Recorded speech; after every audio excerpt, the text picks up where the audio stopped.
رات کا اندھیرا تھا اور عالیہ اپنے کمرے میں اکیلی تھی۔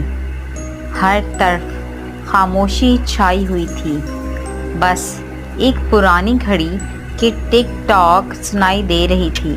اچانک اسے باہر سے قدموں کی آواز سنائی دی۔ پہلے دھیمی تھی، پھر آہستہ آہستہ تیز ہو گئی۔ عالیہ نے سوچا شاید اسے غلط فہمی ہوئی ہے، مگر جب آواز اور قریب آنے لگی تو اس کا دل زور سے دھڑکنے لگا۔ اس نے دروازے کی طرف دیکھا مگر وہاں کوئی نہیں تھا۔